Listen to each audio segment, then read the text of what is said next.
سلین ماری دیون، خواننده کانادایی 30 مارس 1968 در خانواده‌ای فقیر و پرجمعیت که 14 فرزند داشت متولد شد. خانواده دیون در شهر کوچک شارلمانی ایالت کبک مشهور به موسیقی بودند و البته مادر خانواده علاوه بر موسیقی یک آشپز سرشناس در این شهر کوچک بود.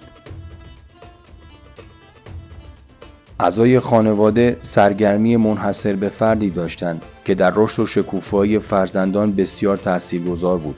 اونها هر روز ساعتی رو دور هم جمع می شدند، نوازندگی می کردند و آواز می خوندند. این فضای دوستانه باعث شد تا سلین دیون در سن 12 سالگی با همکاری برادر و مادرش اولین ترانه خودش رو با نام تنها یک رویا بود بخونه و میشل دیون برادر سلین این ترانه رو به صورت کاملا غیر حرفه‌ای ضبط کرد و برای منیجر موسیقی رنه آنژلی فرستاد. رنه آنژلی یک موسیقیدان و مدیر برنامه موزیسین‌های کانادایی بود که بعد از شنیدن صدای سلین هیجان زده شد و تصمیم گرفت اون رو به ستاره‌ای در دنیای موسیقی تبدیل کنه. سلین 12 ساله برای اولین بار سال 1980 رنه آنژلی رو ملاقات کرد و این دیدارها و همکاری‌های دنباله‌دار باعث شد تا 7 سال بعد، یعنی زمانی که آنژلی 45 ساله بود، با هم وارد رابطه بشن و سال 1991 نامزدیشون رو رسما اعلام کنند.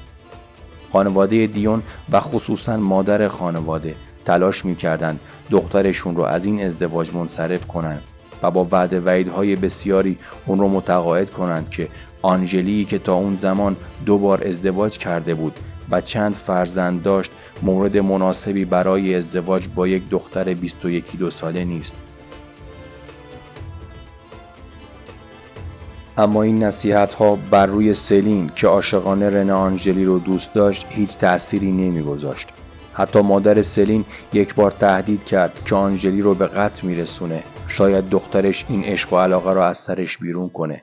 اما با وجود همه این تهدیدها و تطمیعها، اونها سال 1994 در کلیسای نوتردام مونترآل ازدواج کردند.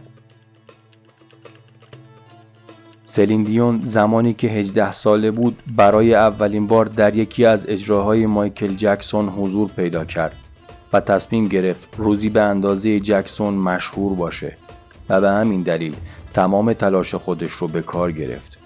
سلین 2 آلبوم در سال 1981 روانه بازار کرد که موفقیتی به دست نیاوردند و بعد از اون یک سری دیسک از آواز خوندن خودش که توسط آنژلی ضبط شده بود رو وارد بازار کبک کرد که بعد از انتشارشون با استقبال فراوانی روبرو شد و دیون رو به شهرت رسوند.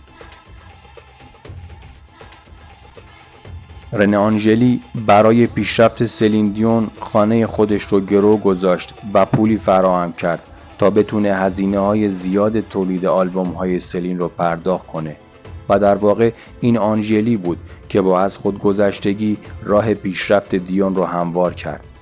سلین دیون به زبان فرانسه آواز میخوند و برای به شهرت بین‌المللی رسیدن نیازمند فراگیری زبان انگلیسی بود تا بتونه ترانه‌هایی منتشر کنه که به یک زبان بین‌المللی خوانده شدند.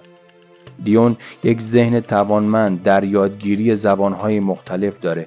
اون به زبان‌های مختلف از جمله اسپانیایی، ایتالیایی، آلمانی، ژاپنی و چینی هم آواز خونده. سلین دیون رو میتونیم یک نابغه به حساب بیاریم. سلین دیون در طول زندگی پرفراز و نشیبش مشکلات بسیار زیادی رو متحمل شده. بعد از اینکه با اصرار و مخالفت خانواده به همسری آنژلی در اومد، متوجه مشکل خودش در به دنیا آوردن فرزند شد و در حال تلاش برای درمان نازاییش بود که پزشکان سرطان حنجره همسرش رو تایید کردند. به همین دلیل برای مدتی همه تورها و کنسرت‌هاش رو تعطیل کرد تا در کنار همسرش باشه.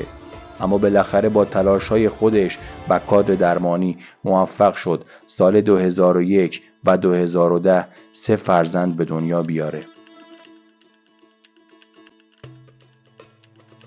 همه ما با شنیدن آهنگ قلبم ادامه خواهد داد به یاد فیلم تایتانیک میافتیم. اما سلین هنوز همین آهنگ رو خیلی دوست نداره و در اون زمان معتقد بود که این آهنگ معروف نخواهد شد و به حرفش آسیب خواهد رسوند. اون درباره این آهنگ گفته: با خودم فکر می‌کردم این آهنگ یک تلاش بیهوده است که به نتیجه نخواهد رسید. اما رنه بعد از چند تمرین من رو آروم کرد و گفت: خب حالا بیا یک بار با تمام وجودمون این آهنگ رو بخونیم تا بهترین تمرینمون باشه. رنه شروع به نواختن کرد و من با تمام احساسم خوندم. به همون تمرین از اعماق وجود و با تمام قلبمون تبدیل به این آهنگ شد و رنه بدون این که من بفهمم اون رو ضبط کرده بود و من بعد از تمرین دیگه هیچ وقت اون آهنگ رو نخوندم. عشق میان این دو هنرمند سال 2016 با مرگ رنه آنژلی به پایان رسید. سلین دیون سال 2022 اعلام کرد که مبتلا به بیماری نادری شده که کنترل بر روی عضلات و ماهیچه‌هاش را از دست داده. افتادن در دام تو منتشر شده در سال 1996. بیا درباره عشق حرف بزنیم 1997. بدون من نرو 1998. عاشقیت به من دوباره جان داد 2013. شجاعت 2019. اینها برخی از مشهورترین آلبوم های سلین دیون، خواننده زیبا، بی‌حاشیه و پرشور و استعداده که متاسفانه این روزها به دلیل بیماری به وضعیت دلخراش و ناراحت کننده‌ای گرفتار شده. با لایک و سابسکرایب ما رو حمایت کنید و نام خواننده محبوب خودتون رو کامنت کنید.